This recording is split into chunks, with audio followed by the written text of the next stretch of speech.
Hi, everybody. So, we've been learning about the ecological model and things that influence child growth and development, both within the family structure as well as things that are outside of the family and as far out as the macro system. And what I wanted to discuss with you today are things that actually affect children and families from a cultural perspective, but I want to do it with you imagining that I am an iceberg. I know it's kind of weird, but we call it the iceberg model. So everything that you see from my neck up is the iceberg that sticks out of the water. This part here will be the part of the iceberg that's underwater, and then obviously there are parts of my body that you can't see. That would be the iceberg that is so far under the water that you can't see it at all.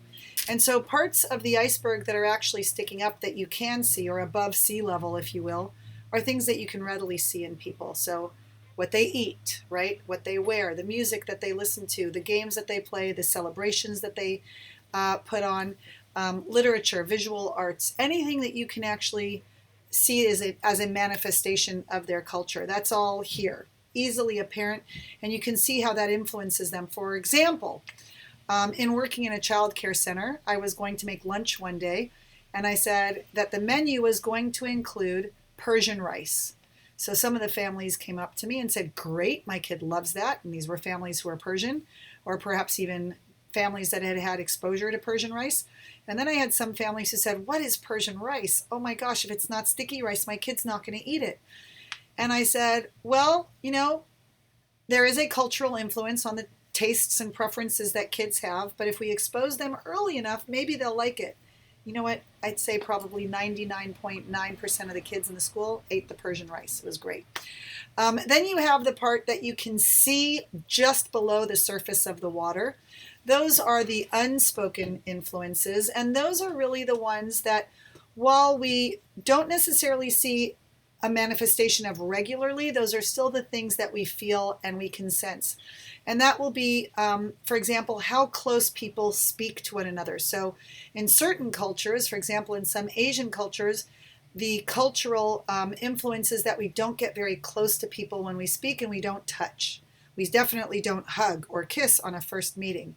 And then there are some cultures where even if you don't know the person, but it's a first meeting, it's actually culturally appropriate to grab them, give them a hug, maybe even a kiss on both cheeks, because that's a sign of friendship, etc. Facial expressions, right? We have some parents who raise their kids with a "don't look at me when I'm talking to you, have respect," and then other parents who will say things like "look me in the eyes when I'm talking to you."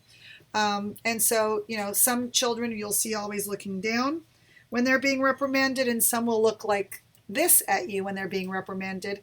And depending on how the teacher has been acculturated, they might find one appropriate or one being disobedient.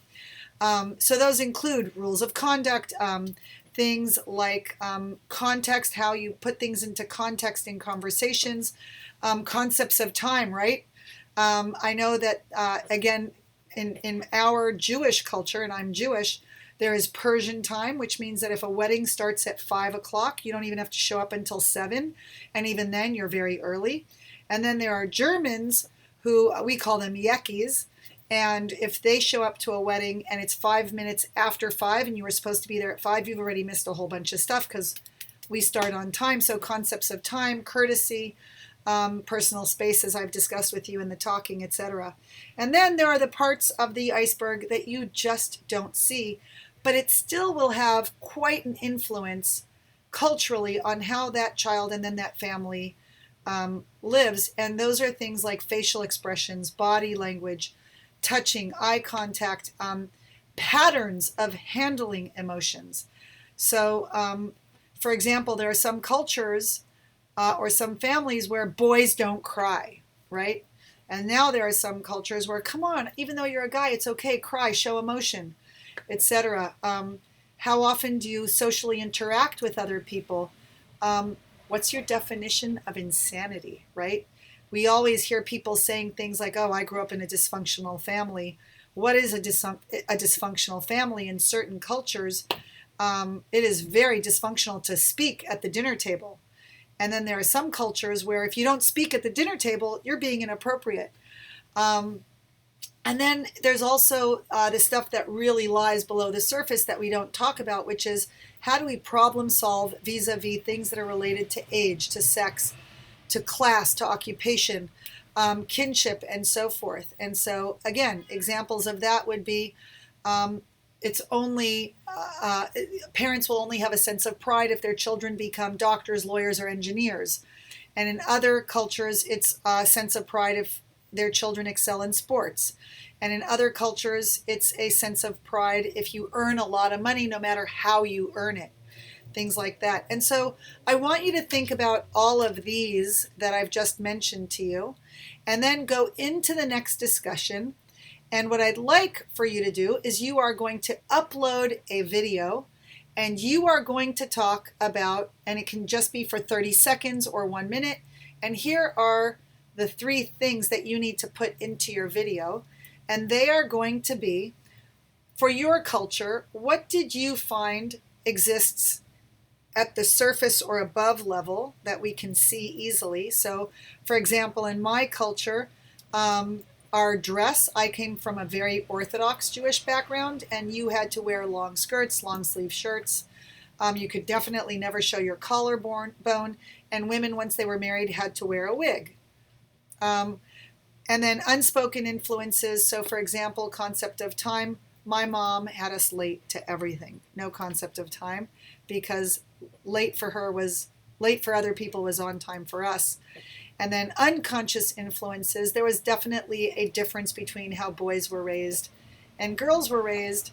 A girl could definitely get a blue bike or a pink bike, but a boy could only get a blue bike. Definitely not a pink bike.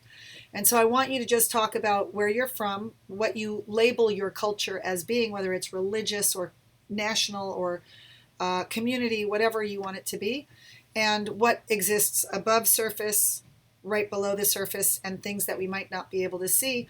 And then we're going to comment on one another and discuss what did we learn from one another.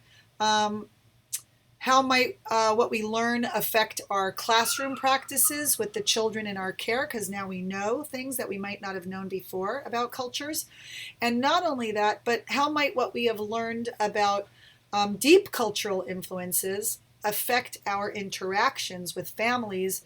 And that can also include our judgment, right? Because human nature is that we judge people. So how does it affect our interactions with families and maybe our judgments with families? And oh, what a world it can be, huh?